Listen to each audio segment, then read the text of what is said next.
The school board meeting will begin in 1 minute. Please take your seats. Again, the school board meeting will begin in 1 minute.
The May 5th, 2020 special board meeting of the Marion County School Board is called to order.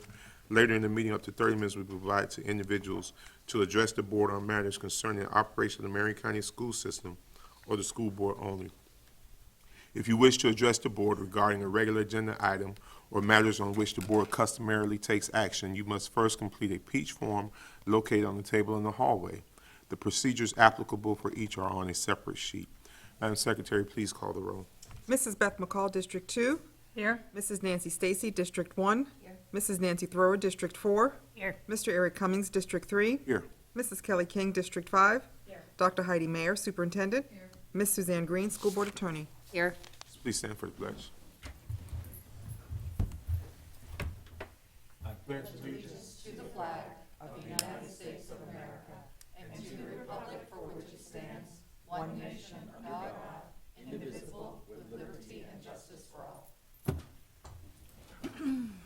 I'll now ask the school board's attorney to explain the rules governing persons who wish to address the school board this morning. In compliance with Section 286.0114 Florida statutes, the school board has adopted uniform procedures for public speakers who wish to speak at today's meeting, either regarding one of today's agenda items or a matter relating to the operations of the school district. These procedures will ensure the public has a reasonable opportunity to be heard on school board and school district matters. A written summary of these procedures is available from the table in the hallway. Public speakers form are also located on the same table. The completed forms are due to the school board secretary no later than 9:10 a.m. This morning, speakers will be called prior to the business portion of the school board meeting in the order of receipt by the school board secretary. Before you begin speaking, please state your full name and address and spell your last name.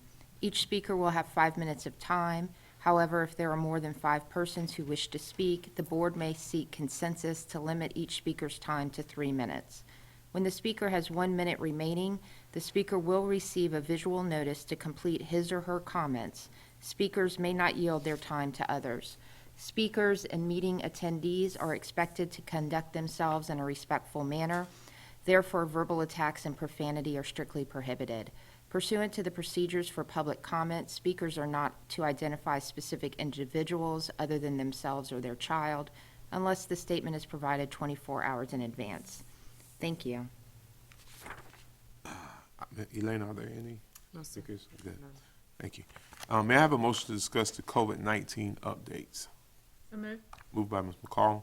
Second. Seconded by Mr. Oren. The discussion, all in favor? Aye. It is unanimous. Dr. Mary, you have some updates for the board? Yes, thank you. Good morning. We'll pick up on the list of topics where we left off last week. And so Mr. Whitehouse is going to come in and update on numerous things. And as he makes his way in, I'll just go over those briefly. So the plan for families to come in and retrieve their child's items, teachers returning, which they have, and what we're going to do with campuses Monday through Friday. All right. Good morning, Reverend Chair, Vice Chair, board members, Dr. Mayor. Thank you all for having me this morning. I'd like to share just a few updates of where we are with our schools in this COVID-19 epidemic. So currently we have, as of yesterday, opened back up our campuses for voluntary basis for teachers to be able to come into their classroom. They were very excited, and we had a number of teachers show up yesterday that were just, some of them just itching for a change of scenery, and some of them, I think, really appreciated being able to get back to some of their materials that were in their classroom, and also faster Wi-Fi, as we do have some pretty good reliable internet services for doing a lot of video streaming, so I think that was a benefit for them. So this is purely optional. We are obviously not requiring any of our teachers to come in. If they'd like to continue working from home, they certainly have that ability to do so. We have asked that they come in through alternative entry points, so we don't have everybody parading in through the front office to limit exposure. Most of our teachers can pull right up to the back of their classrooms at most of our campuses and can let themselves right in their classroom without ever interacting with anybody else. All of our principals have adopted a remote sign-in option, so some of them are using our Raptorware remotely that we typically use for sign-in. Some of them just have a Google Doc that they've shared out with their staff, and that allows the principals just to be able to, at any given moment, if they need to see who's on campus, they would be aware of who's on campus, but more importantly, at the end of the day, when we need to address cleaning of classrooms, we now have a list of who came in that day for the custodians to make sure they go and readdress those classrooms on a daily basis. May I ask a question? Yes, ma'am. A lot of our schools, are building-to-building fenced, so how are those teachers accessing their classroom? Are those gates open for them? Yes. Yes, so all the campuses are open. Our administrators are there every day throughout the full instructional day. Most of them are there early and stay later. Those So gates. yes, they come in, everything gets opened up, and then teachers have full access at that point to be able to come and go through their classrooms during the instructional day. And we have asked that once the instructional day wraps up, that they go ahead and kind of wrap up what they're doing in their classrooms, because we do have our custodial staff coming in a little bit earlier now, so that they're not staying late into the wee hours of the night getting their job done as well. So we have tried to speed that up a little bit more.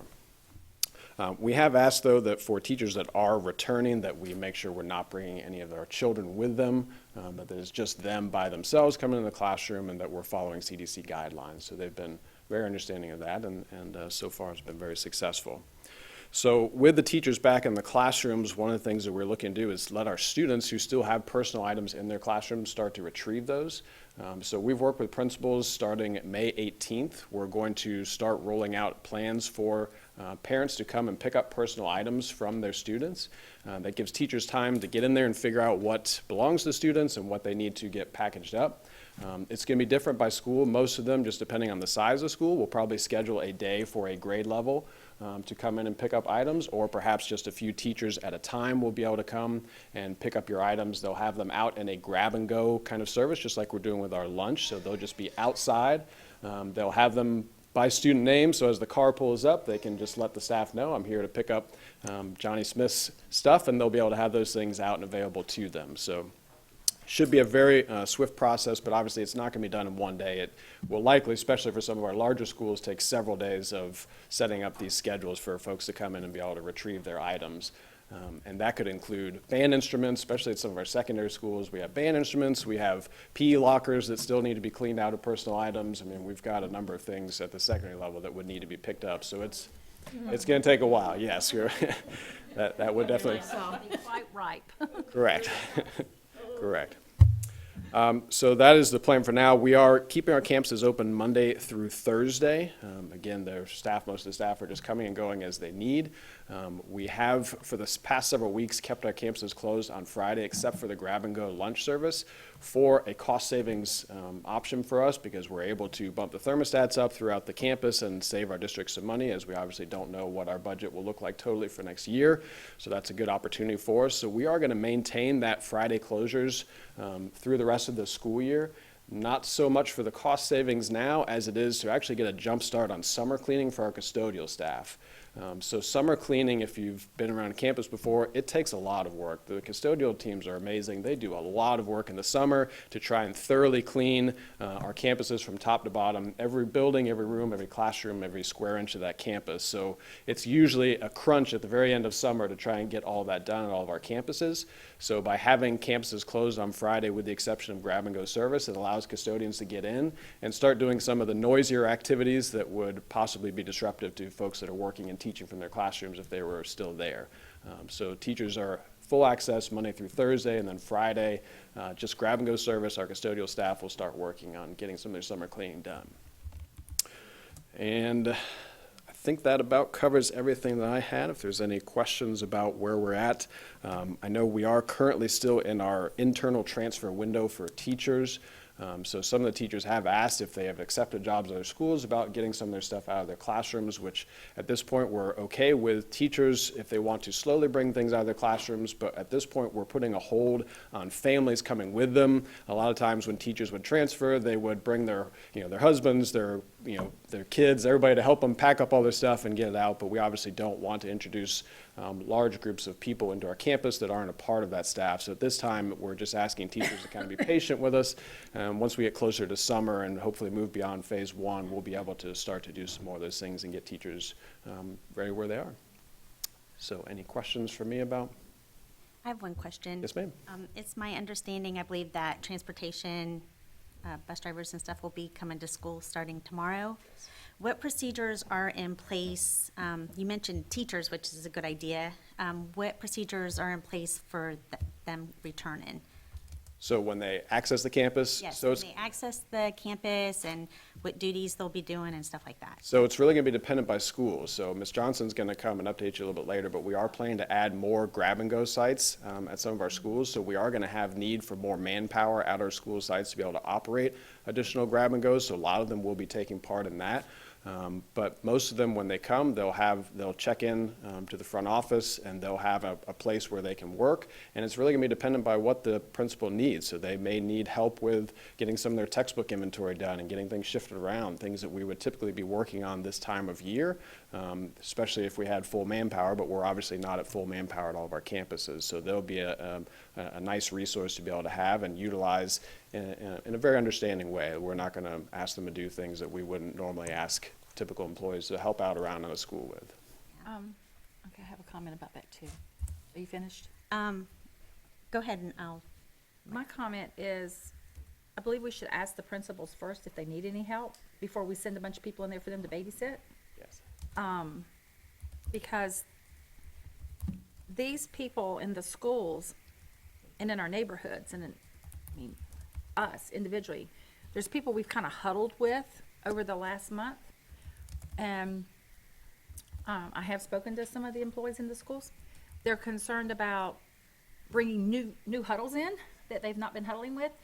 And I did speak to Dr. Grantham about that yesterday, and he assured me that it's not going to really be that heavy anyway, because a lot of the bus drivers have requested FMLA anyway, Right.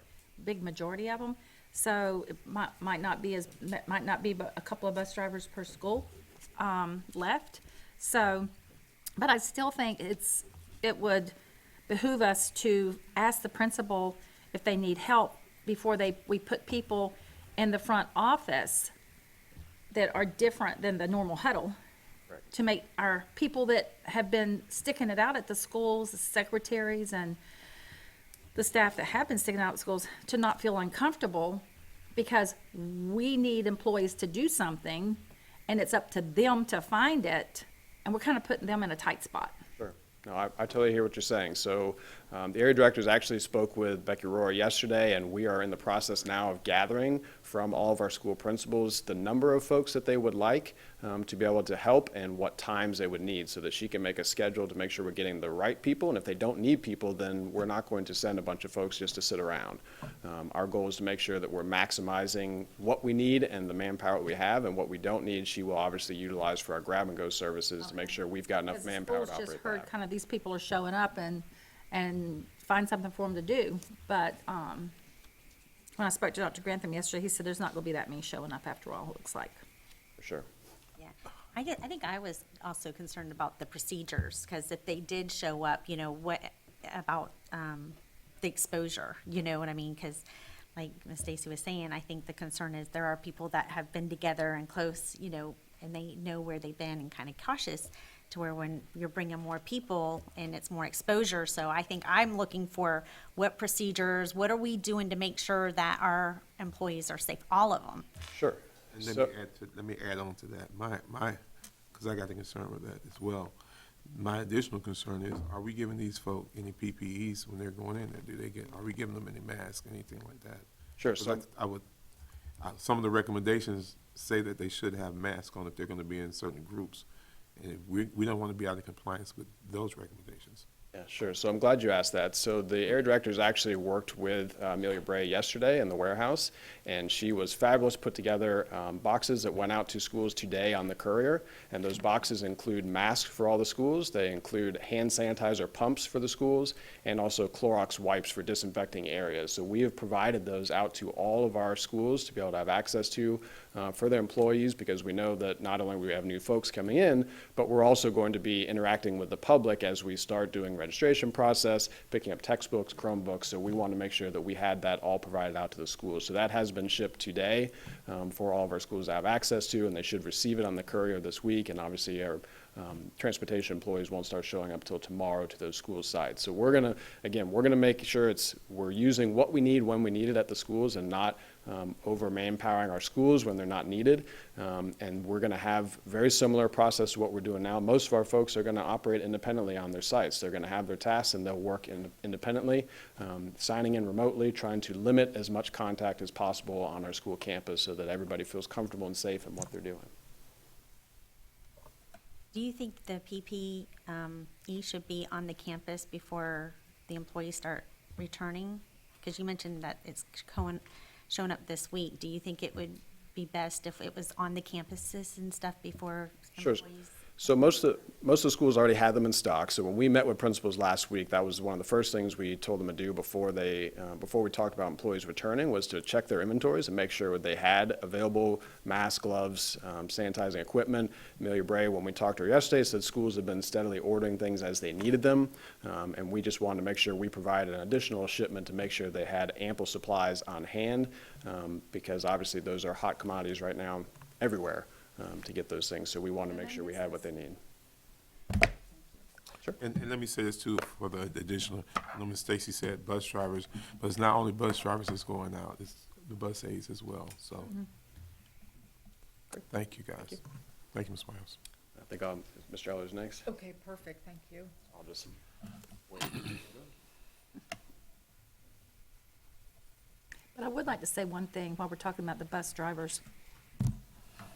They could all have FMLA. Certainly.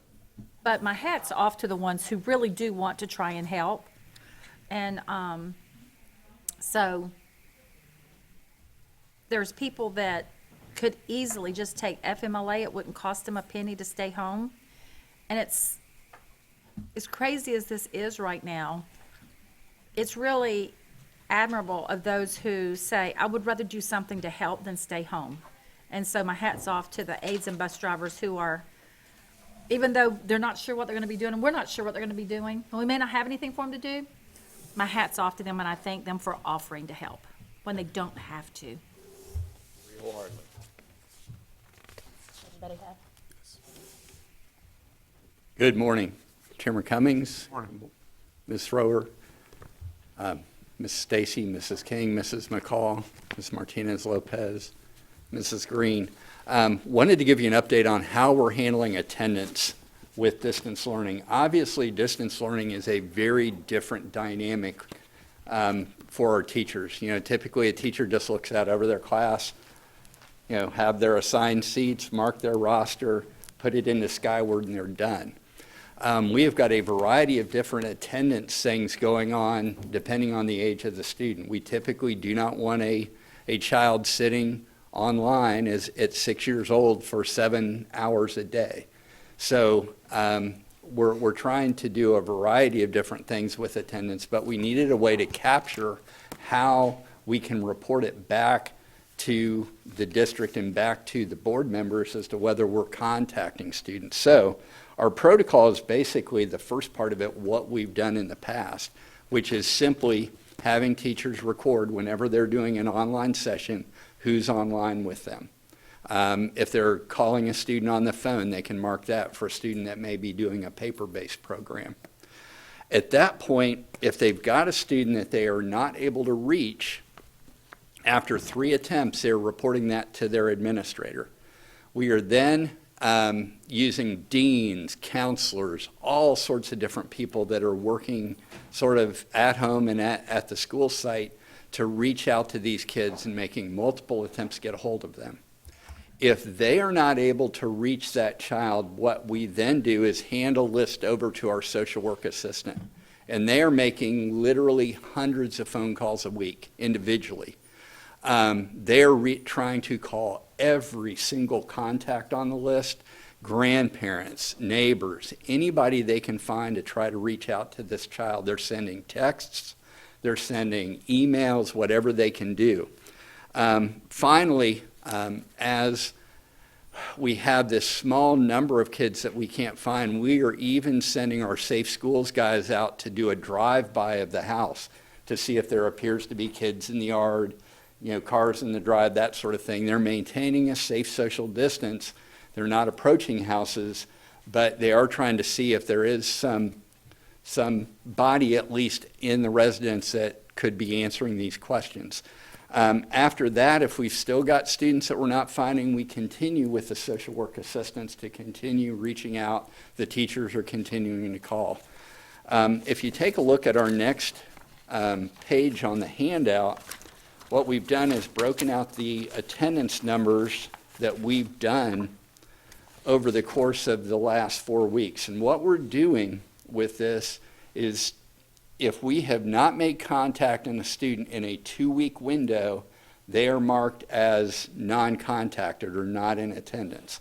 So if you look at these numbers, if you look, for instance, at the May 1st numbers, that number 8 doesn't necessarily reflect that we haven't talked to them the entire time. It reflects that in the last couple weeks we haven't been able to make contact. So I think that's an important thing to point out because some of our elementary numbers have bumped up a little bit, but that's because we haven't made a continuous contact.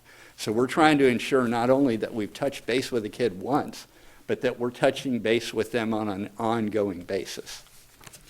At the bottom are our totals. You can note that over the course of these 4 weeks, we've gone from approximately 900 students in Area 1 to about 300, roughly 260 in Area 1. So we've dropped the number of students we've not been able to contact by 2/3. The next page is the Area 2 breakdown. Very similar ratios. Just keep in mind, Area 2 is our most populated area, and it has an additional high school. And our high schools are our most problematic groups, and we're finding that statewide. There was an article that the superintendent in Miami-Dade, they said they were struggling a bit with our high school students as well. And honestly, they've got a better situation in distance learning than we do because they're in a 1-to-1 district. And if you think of the structure of Miami-Dade, everybody's right there in a very tight area of the coast, and they have access to Wi-Fi, cell phone service, and cell towers, things of that nature, which kids in the forest, in the north end in certain areas don't have.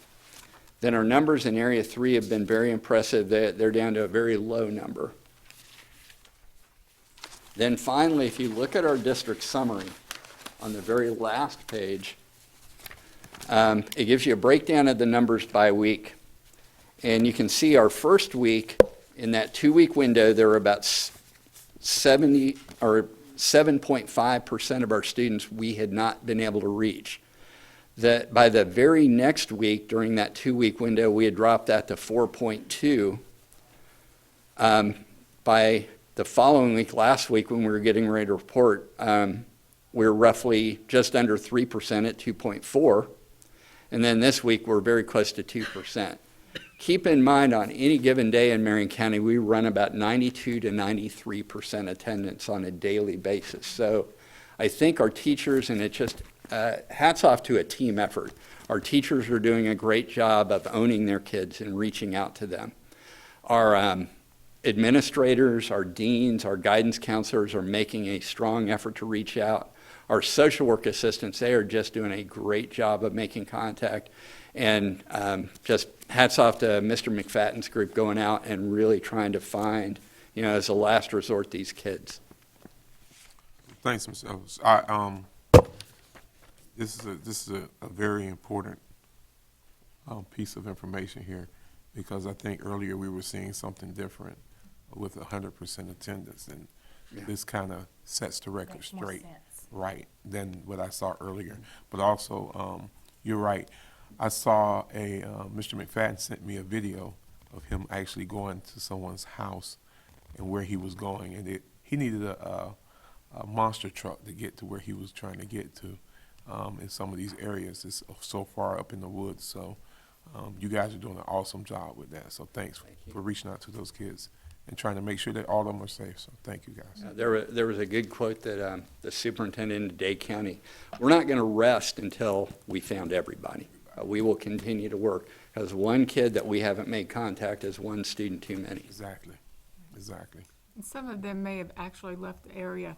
Many of them that are very transient will just pick up and leave, and we don't have any way of knowing until we get back into school and they're just a no-show. We have recorded, it looks like, some withdrawals. Mr. Ayers would have to elaborate a little bit more, but we've dropped about 37 students district-wide from these numbers, just in our registered students at this. And with the number of people that's unemployed right now, that makes sense. People are going to be moving, trying to find where they can get some work. Or go live with family that can help them. All right, right. So We're hearing a lot of anecdotal stuff about going to live with grandma in Georgia or wherever.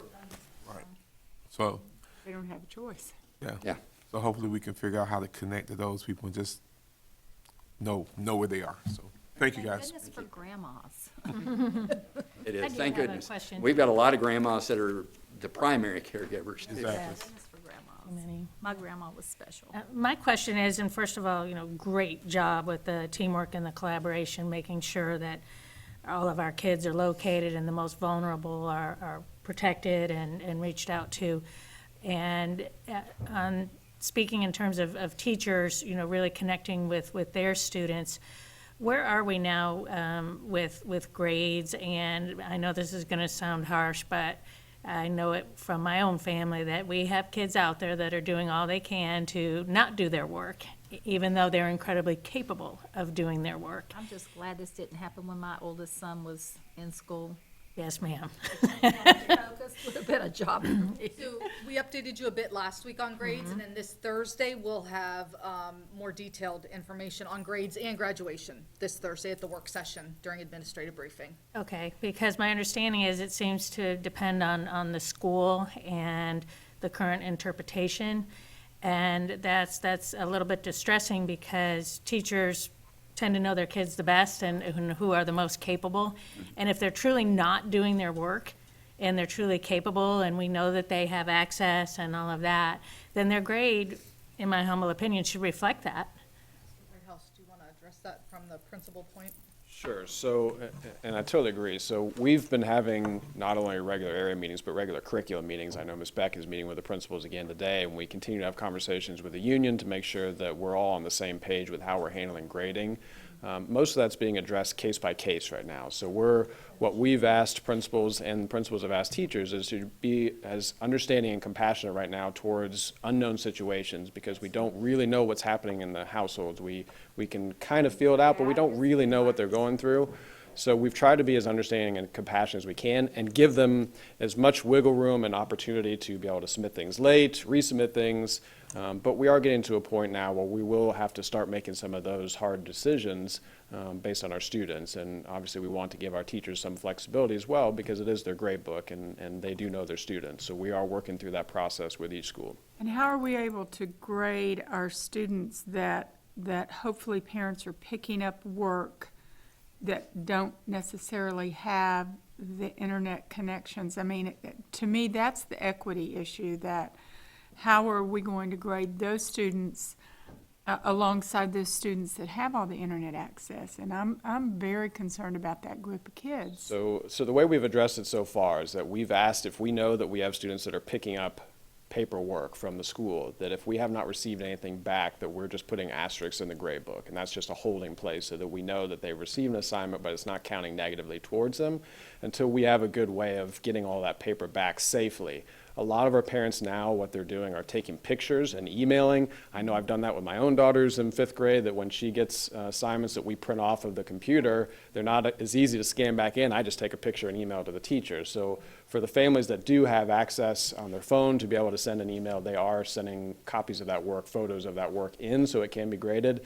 So we're really dealing with a small number that just have no way of getting anything back to us, and we're handling those on a case-by-case basis when it comes to grading, with a conversation with the principal, the teacher, and the family. Fantastic. I got a call from a fairly prominent mom at Forest High School, that very well known in the community, yesterday. And Dr. Grantham and I have Dr. Grantham on speed dial anymore because I go bonk, to him. And she said, word's out that these high school kids are going to all pass no matter what. They don't, whether they do their work or not. Now, so boom, Dr. Grantham, he texts me back, boom, like that. No, the only thing that's being excused is the EOCs. And so because the kids are seeing that excused, there's some kind of assumption out there that everything's being excused. Because she said, my kid's really working hard on his test and everything, and then there's these kids out there that are saying, I don't have to do anything because we're all going to pass anyway. So that's out there, and she said it's out there big. So we're certainly being more understanding and forgiving of what's happening with our students, because nothing replaces face-to-face instruction. I mean, we're doing the best we can to replace it, but it also varies on the experience level of the teacher and their comfort level with technology and what they can do. So it's really hard to. These kids who are just not doing, or working Sure. hard at not Right. working, Correct. there should be some consequences for that. Correct. And If they're working hard to not work, Well, then I think even with that, if you have a kid that's just not doing their work, they didn't just start just not doing their work. There's a, they were doing that before. Then we have our high we could school rescue them students at who some are now working full-time because they're the only one in the family that has a job because they were at Publix. Right. Or they were at McDonald's or Walmart. And so somewhere. those are extenuating circumstances that we have to look at every Everything. single thing. That's what I'm hearing, that there really is a lot of collaboration, and no, we don't want to, we want to show grace and compassion first, Right. and then not build bad habits. right. but it doesn't really take that many hours a day to do this schoolwork, actually. Anybody that homeschools their kids will tell you it's not really that long a day to get your schoolwork done. I have to beg to differ, Ms. Stacy. I will tell you why. I was trying to help my son do his math at for Howard, and I think I'm a fairly smart guy, and I couldn't do this math. I really couldn't do it. I just had to get him some extra help. The other stuff was easy, but No, I'm talking about time put in. If they're Oh, the working, time- no, it shouldn't time take put a in. kid- it shouldn't The take a kid all day to do The working it. kids, if working is their excuse, it just doesn't take that many No. minutes or hours to do this at school, because homeschool parents can do their homeschooling in a very short day. Well, I hear some of the opposite. I hear concerns from teachers where they feel that their parents are doing their assignments and turning them in because they may have been a good solid C or D student, and all of a sudden everything is 100. And they're convinced that their parents are doing it, and so that's concern. And there's just a lot of concerns. I try to redirect them, like ask Miss Beck and something, because, I mean, I think there's every family, every situation, something's different. But, is it, fundamentally, it's wrong if the student's not doing their work and they're all of a sudden an A student, So there's so many things that we need to work through, and that's why we have smart people like you guys there to figure all this When they're out. back in school, and if it's been their parents doing It's the gonna work, show. it's really gonna show. Oh, it's showing now, but the questions the teachers have is, what do I do? Because I know they're not an A student now, and probably maybe looking at what they're gonna do with them next year. you know, there probably is some of that going Or on. now that the parents are there sitting there in front, making them work, sometimes, I mean, I want to say that the parents might be getting more out of them, than they've ever gotten out of them before, because they're sitting there seeing they haven't been doing their work, and they're making them do it. So that can go two ways. Thank you, guys. So many variables. There are so many variables. We just have to play devil's advocate and talk it out, and then it'll all be over. So Ms. Beck's gonna come in now, and she's going to talk about summer school, the great unknown there as well, and then how we're gonna work through summer. Dr. Mayor, how many more people are? We've got Ms. Beck, Dr. Ellers is gonna come in and talk about VPK for about a minute and a half, summer VPK, and then Mr. Ayers is gonna talk about, fall 2020 registration, and that's all for today. Thank you. Yes, sir. Good morning. Good morning. Oh, these are jazzy. All right, good morning, Reverend Chair, Madam Vice Chair, board members, Ms. Martinez Lopez, Ms. Green, and Dr. Mayor. It is my pleasure to come before you today. I'm going to talk to you about a couple of different things. So I'm going to speak on behalf of Mr. McAteer this morning regarding secondary summer school, and then I'm super excited to talk to you about our elementary offerings this summer. So connected to secondary schools, we are going to have summer school for middle school and high school students that need credit recovery. It is being pushed back a week than what it was originally scheduled. It will run June 15th through Thursday, July 23rd. Teachers will be hired, and they will have the ability to work in a hybrid model from home or from school. Typically in secondary, we would have done an Algebra 1 boot camp, but that has been canceled this summer, as though we did not have the end-of-course exam for Algebra 1. But we are still planning to give the EOC, or end-of-course exam, during the second week of July at this point, pending further communication or recommendations from DOE. So that is still on track for those students that elect to take that end-of-course exam. Drivers, Algebra 1. yes, for the end-of-course exam. That will be when? That's going to be, Mr. McAteer told me that is the second week in July. It is tentatively being planned. So can Just I algebra. ask a question about that?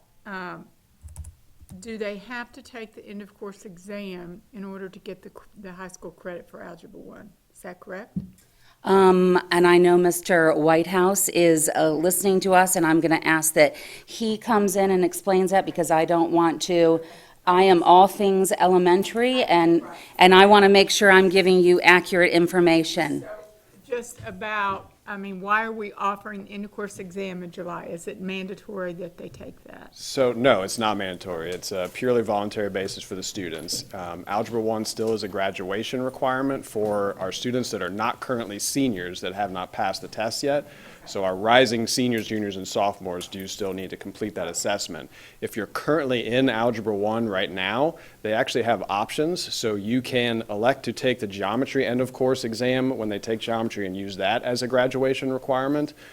Or you can also get a concordant score through the PSAT or the ACT or SAT. So they have options of how they can do it. So we don't expect large numbers of students, but especially for our middle school students that just finished it, that really want to be able to get that test and get the result, you know, we do have that option available. Who never passed it yet. So seniors this year get a waiver on all tests because we don't, if they graduate this year, they can graduate without the testing requirements. So they only need the credit requirements up to this point. So we do have a handful that are, because we couldn't offer all the spring assessments for our students that need them for graduation, DOE has waived them for our current seniors. So Let's make this real clear, because we're gonna get 1,000 phone calls on this. Parents, they still have to have the credits and the GPA. and the GPA to graduate. So please don't call us and you know they didn't get the credit. They won't have to take the test, but they have to have the credits and the GPA. Yes, and the senior counselors have been very diligently Thank you. working for the last 6 weeks. Because I just heard my phone ringing 1,000 times.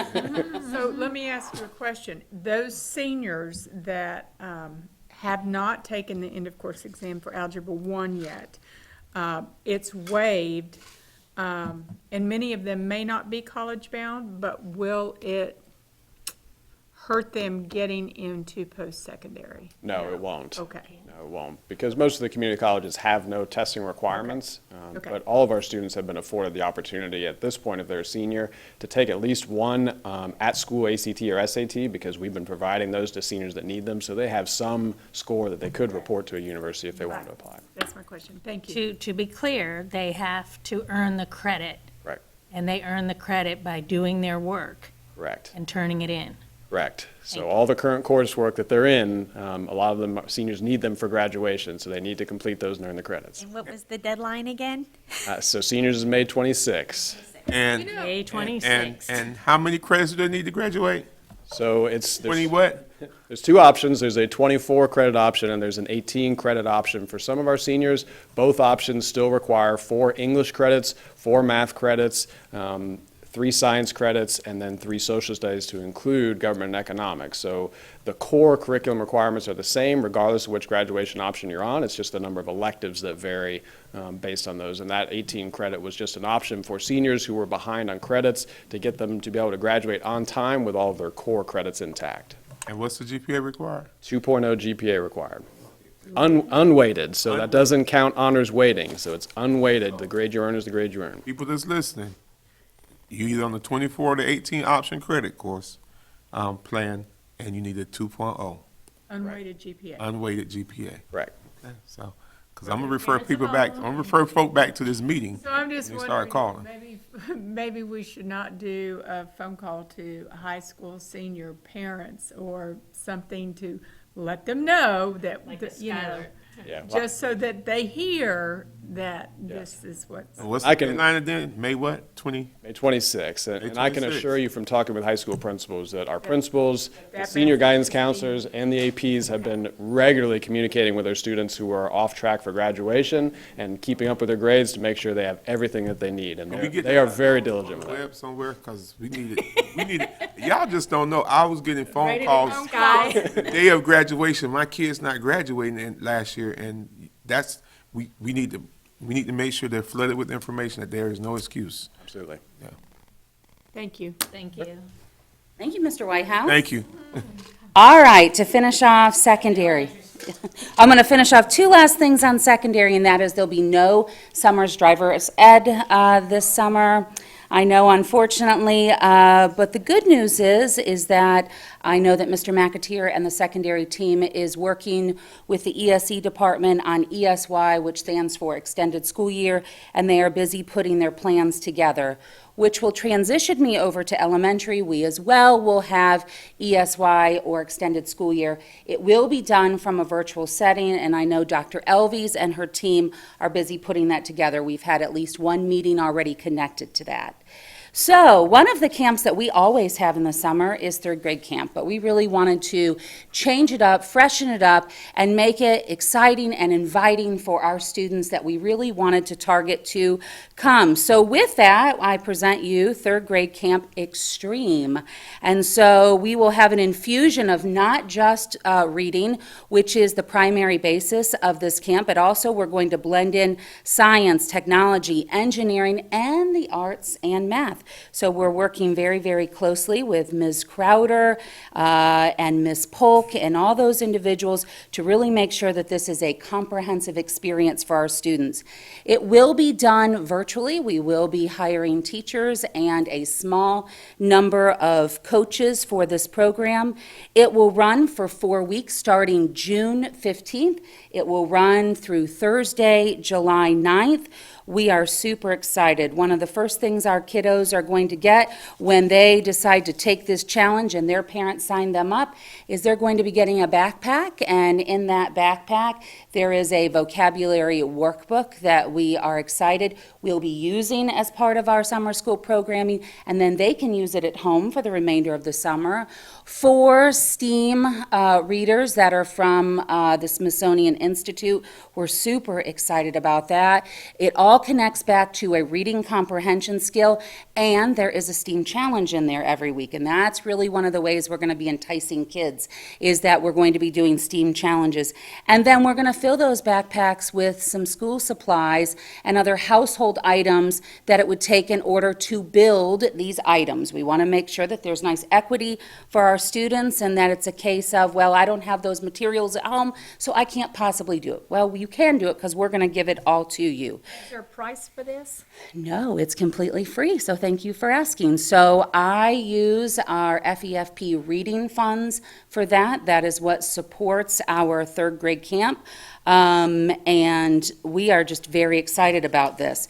The big thing I would say about this camp is that it will have daily contact with the student through a Zoom lesson, either between 45 to 60 minutes a day.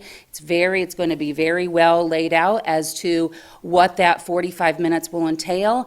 And for students that don't have that technology, no fear, because we're going to do a telephone option. They're not getting off the hook. They are getting daily instruction from a teacher. It will look a little bit different because they won't be able to see each other, but we're still going to use the telephone for that. It's very important that we're providing instruction to continue to help close down some of these reading gaps. This will be in a window of hours, like from certain time to certain time. Yes, so the nice thing about the teachers that we hire this summer is they're going to have some flexibility. So their Zoom hour with their student or their time that they have set up with the parent to make a phone call, that would be a set time because they're going to establish that with the family, and then every day you can expect that that's when I'm meeting with my teacher.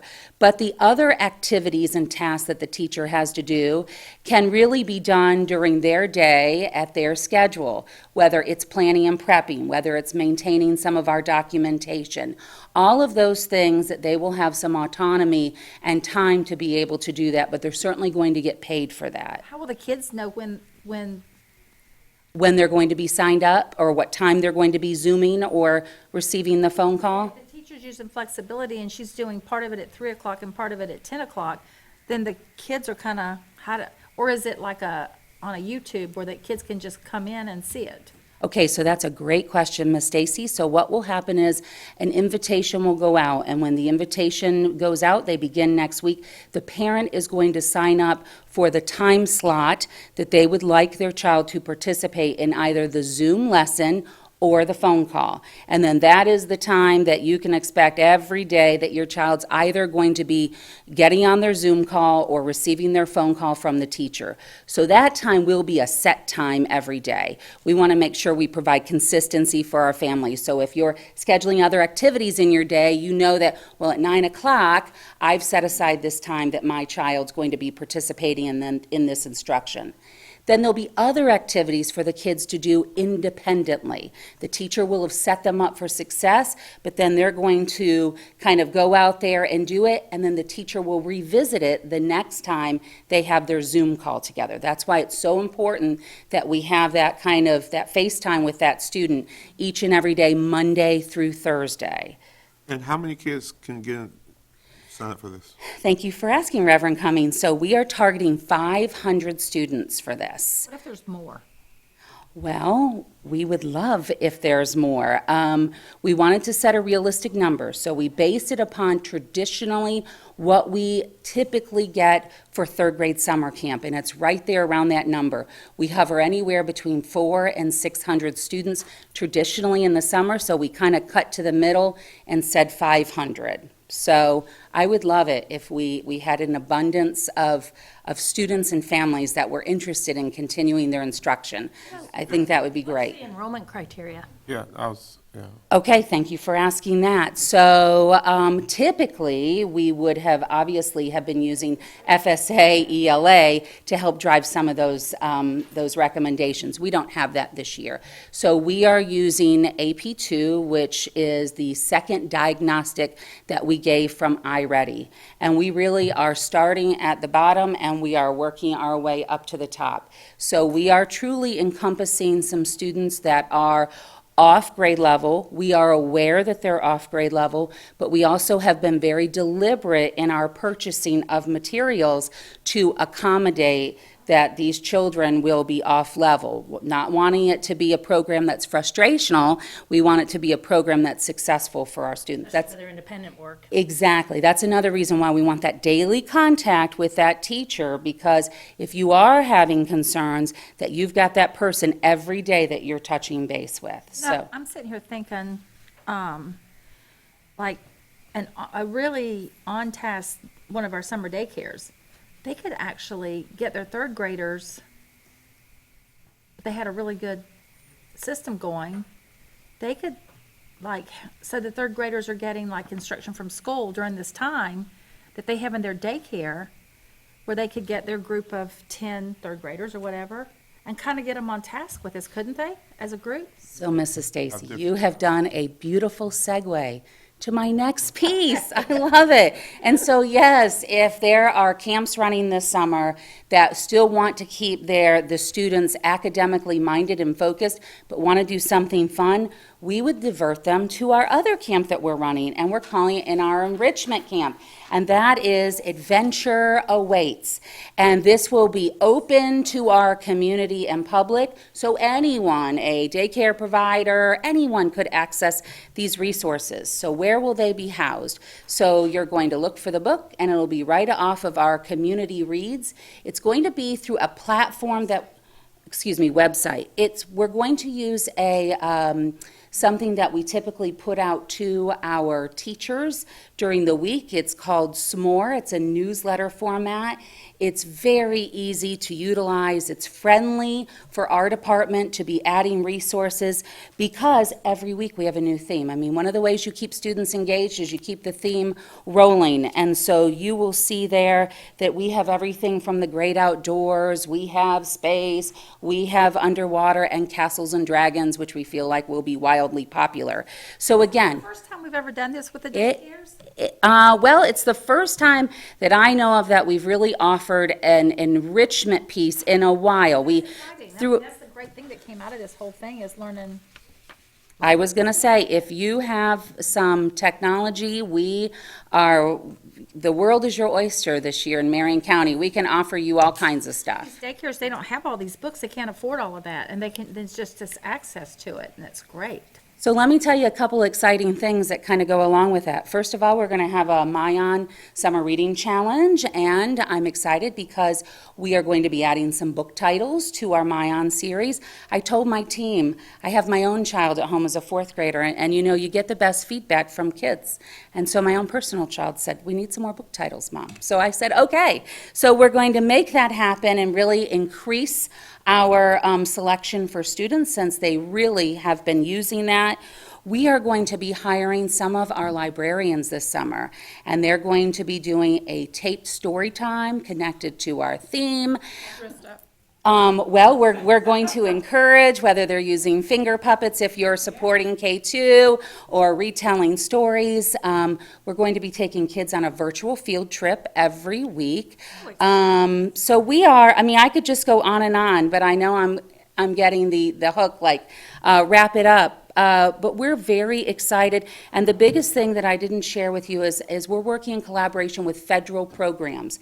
And so here's the other thing, Mrs. Boston's department is providing resources for us that we're going to put together 10,000 bags of school supplies and household items. We'll do it in some type of grab-and-go fashion. We will adhere to all of our guidelines. We'll do that a little bit later, right as we're going into summer, where if you're participating in enrichment, you can drive through and get your bag of goodies. We're going to have 10,000 of them that you then, again, to create equity amongst our students, you can go forth and create these wonderful projects. And federal programs is also supporting us with a person at each school site that is going to help us with advertising, getting the materials out, Zooming with kids so they can show their projects, posting things on Twitter so families can see all the neat things that are happening this summer. So this has been a really collaborative effort that we have put forth, and my team is super excited. So I hope that my excitement for it has gotten you excited, because my team's kind of gotten me excited. Every time we come back to the table, they've got something more to add to it. Definitely conveyed excitement, and from crisis comes creativity, so. There you go. So will the summer, they'll get to keep their Chromebooks? That was my kids? question, because if they already have the Chromebook, Yep. why not just if we know they're gonna Yep. be in that? You are 100% correct. So we are going to encourage that if they're participating in third grade camp or this enrichment experience, we're going to ask that you keep your Chromebook, and then we'll have a window of time for return after camp ends. So that would be after July 9th. So when can they register for the Camp Extreme? So Camp Extreme will be by invitation only, and those names are starting to go out after our principal meeting today, and we're going to be asking our teachers and administrators to make contact with families beginning next week. We will do a round 1 cycle, and then if we still have openings, we're doing a round 2 cycle, because we don't want to leave any spots on the table. Can I ask you something about excuse me, Mr. Cummings, while we're on this other topic, because my brain is older than yours. I'm trying to stay on my track here. If we return the Chromebooks, though, then so many of the kids wouldn't be able to do Adventure Awaits, right? So can we wait on the Chromebook return? That's what I was about to say, the same thing. They are gonna allow them. They are gonna allow them. No, But no, they return after There's an camp. early After the- Chromebook.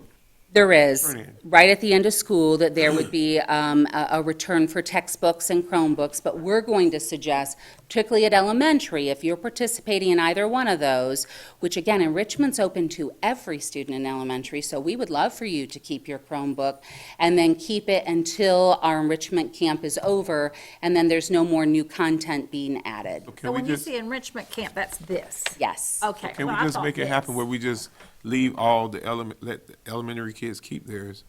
That at least allows them the option to get this, and we just get the other Chromebooks. I think that's excellent. I love that. Let's- That way we're, Yeah, And then just put the time for them to turn it in because I hate for July. them to return it now and They then. say they need and it. and wish then they had say it. they heard good things from their friend in the neighborhood, and they want to have their Chromebook, and, Then we've already disinfected and all that stuff. yes, exactly. Some things we don't need to keep doing over and over and over. All Just right. something for Dr. Mayor, you guys to think about. Okay, thank you so much. Thank you. That is very exciting. It's neat because now they've got the Wi-Fi, things are set up. For them to They can. be successful with it. Yeah. Either one. Which one? Get the free field trip. I know that sounds fun.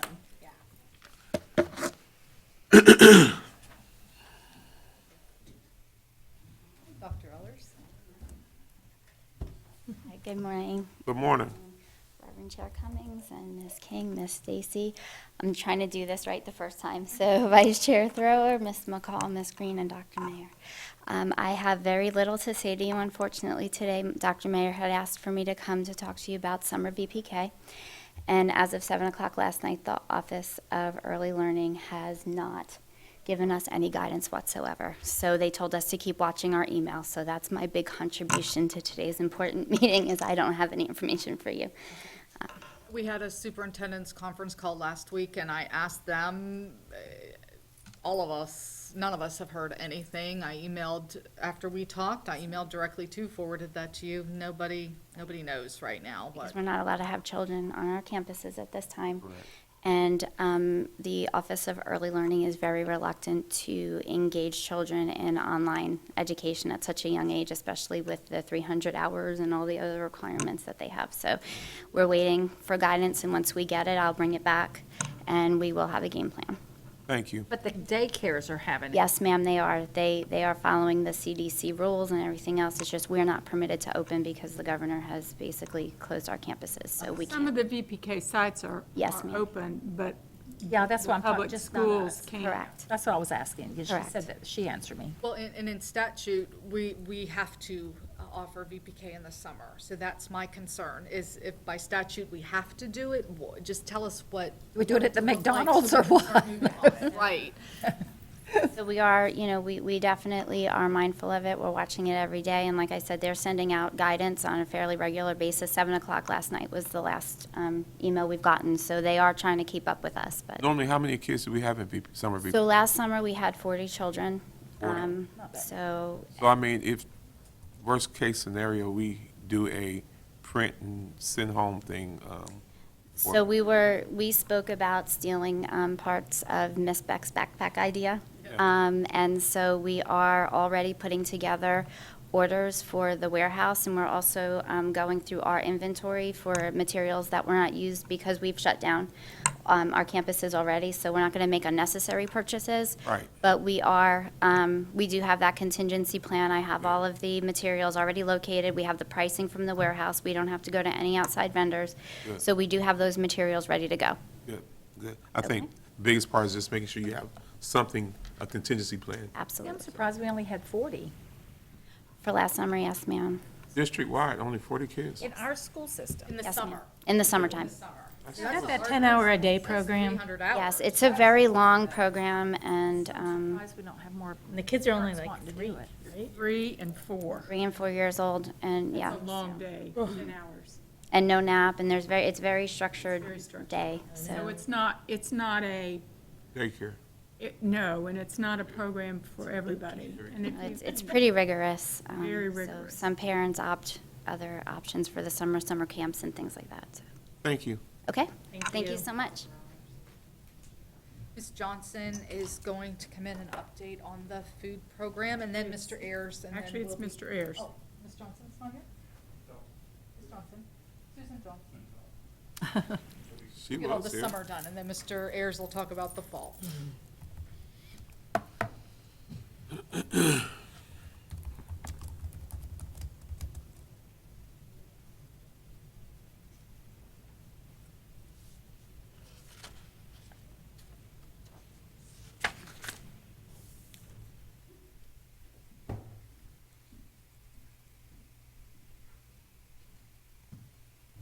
I feel like you should get a standing ovation. I know. Yeah, without a doubt.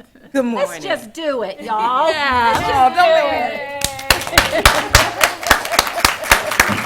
We salute you. Good morning. And your team. Good morning. It's a good idea. Dr. Mayor requested that I speak with you briefly about our summer feeding program that will start after June 1st, the end of the school year. At this time, we're really uncertain about how the program will operate. We're working with the Department of Agriculture to get a plan in place. Because of the pandemic, there are a number of waivers that are in place now that will allow us to operate the way that we're operating. Grab and go is normally something that we don't do during the summer. We're waiting to see if the grab and go process will remain in place. If the stay-at-home order is relaxed, then we will have to go back to congregate feeding, meaning that our children would have to sit at a particular site to be served. So what we're wanting to do is to see if they will keep that waiver in place so that we can continue with the grab and go process. So at this time, we're really uncertain about how that program will operate. We do know that we care about our kids, and we're going to do everything within our power to make certain our children are served during the summer. That part we do know. Normally, how many kids do you guys feed over the summer, Ms. Johnson? The summer program is a whole smaller. Most of the kids that we serve are at our schools, and with our schools being on virtual learning, the other programs that we serve are with the Boys and Girls Club, at Kroski, Lilly and Bryant, those centers. And really, our summer program administrator has been in conversation with some of those directors, and they're really uncertain about what type of program they will operate. Yeah, So- that's been a major concern, thought of mine. With the summer coming, you can only have so many kids, so many people Right. in one place. What this summer is going to look like for those kids in those programs with the Boys and Girls Club. And, last summer we had some closed. It's a possibility that they all could be closed this summer, as far as not having kids congregate there. So, Well, actually, Ms. Savarazzi did contact me, and she was hoping to somehow, and I was going to bring this up in my comments, be able to work with the school system, and I don't even know if it's possible to have smaller groups of kids maybe in some of our facilities. And I don't even know if that's possible if we're not opening anything up, but, so she can run her programs, but to have them segregated in smaller groups. Oh, wow. So she's thinking outside of the box, but she's gonna have to have space to do that. All right. So we are definitely in a different time. So Yes. and so thank you guys for what you're doing. Listen, please, I say this and we all say this all the time. What you guys have done since this whole thing started is remarkable. The sacrifices that you all have made, I can't tell you thank you enough. You guys some have started and kept going the whole time and never missed a day or anything like that. We have a team of people, 100 or more so, that have really gone above and beyond. Just bring tears to my eyes to think about what they've done to make this all work. Have them watch this board meeting because that standing ovation was for all of them, from all of us. And I want all those 100 and something names. I need those. We have them ready for you, sir. I put them in the Monday memo, so I'll send it to you. Thank you. Because when you have people, you have dedicated people. I actually this morning watched the video. So I was watching 4 o'clock this morning when y'all first started this, and the people that were working, putting the bags together, and you were doing, I think you were doing at Oakcrest. And I mean, it's remarkable where you come from to where we are now, and how you have provided that service to these kids and to these families that need it. And so I thank you. I thank you guys. I thank you. Thank you. Thank you. This goes back to the days when I was in school. I loved our janitors, we call them, and our lunchroom ladies. They were like, they just knew everything. They knew all of us, and they knew everything. And if we didn't eat, we got a call. Our grandma or mom got a call. Nancy's cutting up in the cafeteria from the cafeteria lady. So things have changed. But when I go back to my childhood, we all knew and loved the janitor, and he was there for the whole time we were in school, forever, generations until he retired. And then the lunchroom ladies were the same people. We all knew them all. My motto is we put some love in the pot. Food is all about love, and the people who have worked during this pandemic have really shown their expression of love for our community. They really So that's have. what it's all about. You guys have. I'm going to share this story. It'll probably embarrass some people. My first real crush, was on the lunchroom lady at Dr. N.H. Jones. At N.H. Jones, Ms. Johnny Mae Jones, her son now is the assistant principal at Fort King, Ron Jones. And she's a member of my church, and I tell her all the time that she was my first crush because I was a fat kid. Fat kids love the lunchroom lady. So my affection with you all go way back. So I know she's going to hear this, and I know Ron's listening now. So tell your mom I said on TV she was my first crush. But thank you guys. Thank you. That's Well, hilarious. before you leave, do you want to add, added some sites for Yes. right now? Yes. Because we were able to get some of our employees back, we saw the need to make certain that we were covering all areas of our district, of our county. We had occasionally received calls from the community asking us, what about this school? So we selected 15 additional schools, and they will start curbside tomorrow. Good. So hopefully, we'll be able to close the gap and get more meals out to our families, Thank you. to the community. Thank you. All right, thank you. And don't remember, there's a fat kid out there that got a crush on the lunchroom lady. And then Mr. Ayers is our last update today, and he'll talk about fall registration. Thank you.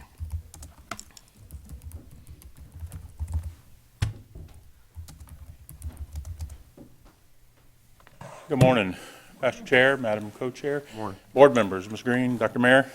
I'm here to give you an update on the fall 2021 enrollment process. We're going to start the enrollment process on May 18th, which is Monday, which is about 18 days later than we normally started on May 1st anyway.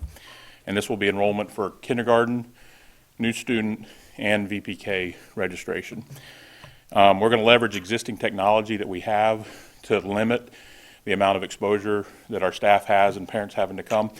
About 2 years ago, we started online enrollment and did away with paper enrollment. It's online through the Skyward system, but the parents still have documents that they have to present. Proof of age, birth certificate, shot records, immunization, residency. We now have the ability within Skyward for the parents to upload those documents into Skyward when they complete that process. So that is a faceless, you can go ahead and do it. IPCs can do it and register, give them the student number, and we're good. We have to accommodate families and parents that don't necessarily have the ability to scan documents and bring them in. So the process is by appointment, starting on May 18th. They can make an appointment to come to the school to bring the documents. And each school will handle it a little bit differently, whether they put them in a box, grab the documents in. Some schools have talked about taking an iPad, taking a picture of the documents from them so they don't have to ever touch the documents, transferring from the iPad onto the thing, bringing them in, making copies, and giving them back to the parents, because these are original documents that we don't want to keep. But we also want to protect our employees.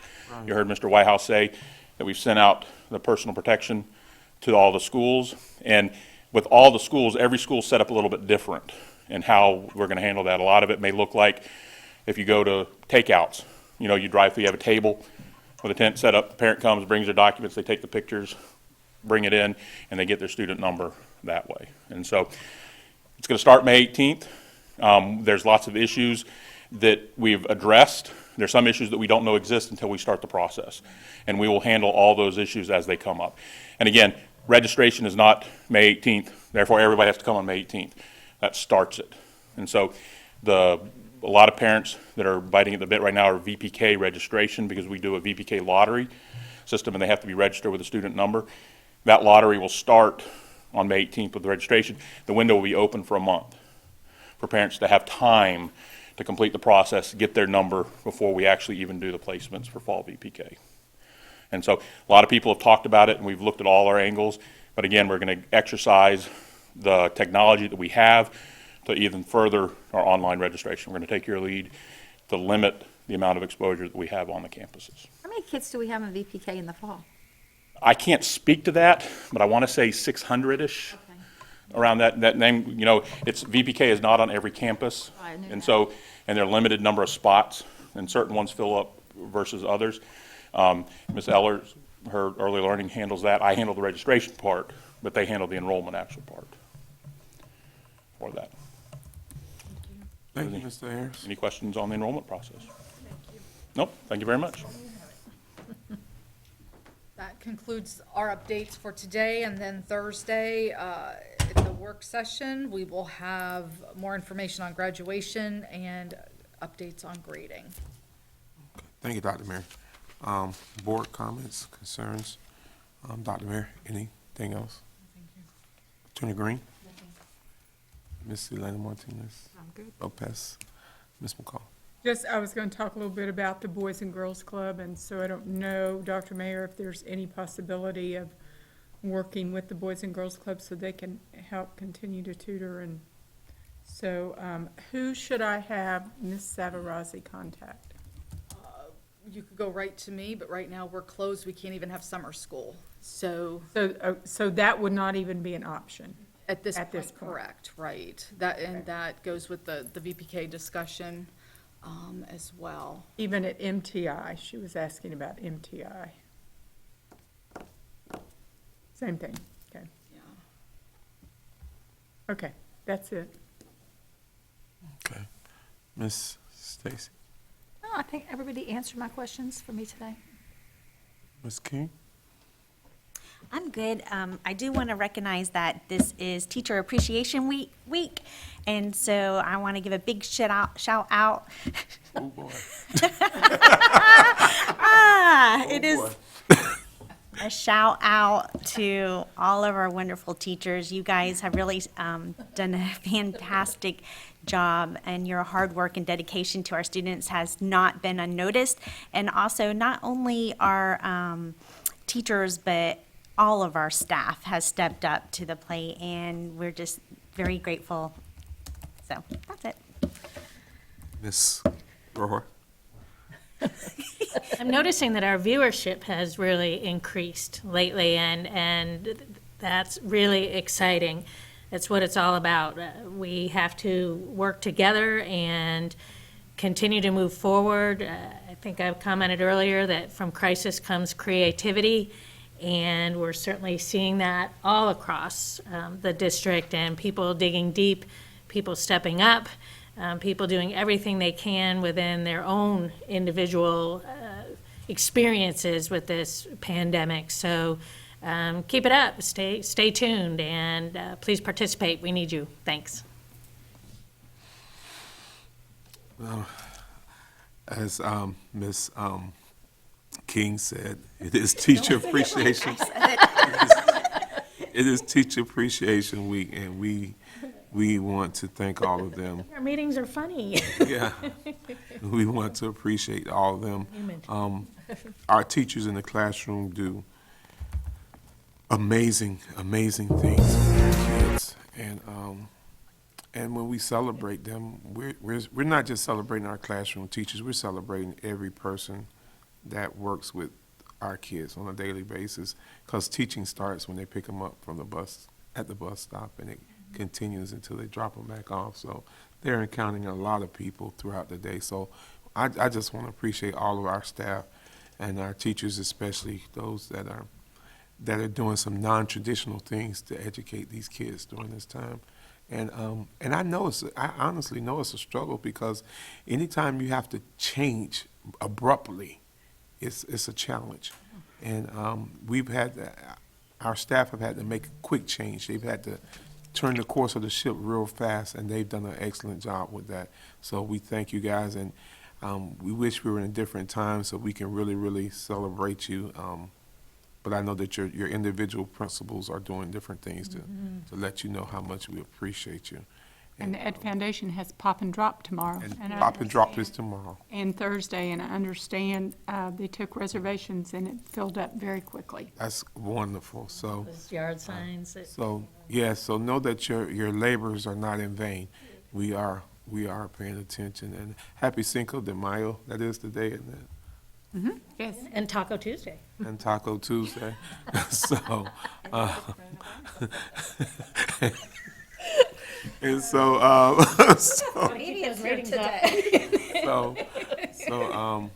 yeah, we got a lot going on, guys, in the district as a whole.